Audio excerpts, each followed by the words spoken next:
itu sebenarnya hanya karena masalah brand aja sih Pak ya. Betul. Nah, disitulah anunya nak. Kembali lagi, Toraja ini seharusnya kita betul-betul bersatu dulu. Karena apa? Toraja dari sisi kuantitas itu boleh dikatakan agak berat mengangkat kuantitas. Tapi dari sisi kualitas ya ini yang dicari-cari gitu. Nah, sekarang bagaimana caranya kita bisa mengembangkan sisi kualitas ini menjadi salah satu kopi yang betul-betul ada nama yang bukan main di dunia. Contohnya misalnya ada yang disebut kopi jenis geisha itu dari Panama. Iya, itu per kilo green bean-nya itu sekitar 3 juta.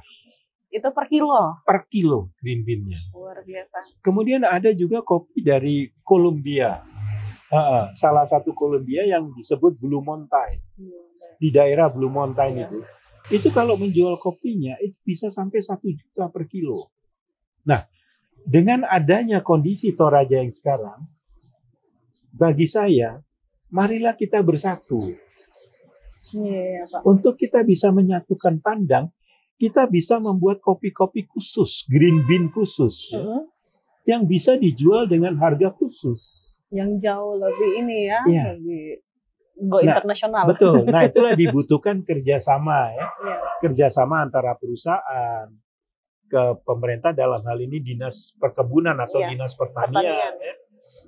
Kemudian dengan petani khususnya. Pembinaan petani kita di Toraja sangat kurang. Nah, kalau mau bicara tentang petani kopinya nih Pak, kita kan kualitas sudah ada, tapi kuantitas masih kurang. Seharusnya nih, kalau kita sebagai daerah yang dikenal dengan kopinya, normalnya itu kita bisa memproduksi berapa? Harusnya normalnya kita harusnya memproduksi berapa ton sih? Harusnya kalau Toraja 2 kabupaten itu harusnya bisa memproduksi 20.000 ton. 20.000 ton? Iya. Sedangkan pada kenyataannya? Pada kenyataannya hanya sekitar antara 6 sampai 7.000 ton. Masih jauh sekali ya Pak? Masih sangat jauh. Itu nah, kendalanya apa Pak? Kendala di Toraja adalah cuaca, iklim. Di mana iklim memang sebetulnya tidak sesuai dengan karakter pohon kopi. Jadi kopi, secara khusus kopi dan secara umum tanaman, kalau akan berbunga, itu membutuhkan stres. Salah satu stres itu adalah kekurangan air. Sementara di Toraja kita tidak pernah kekurangan air. Selalu lebih ya Pak. Hujan, selalu lebih. Ya, lembab juga. Sehingga si kopi tidak pernah stres.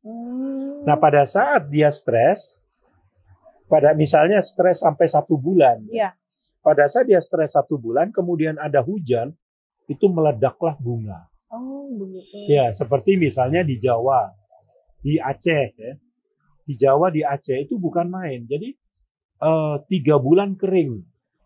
Begitu selesai kering langsung hujan. Wah, bunga seperti kapas itu.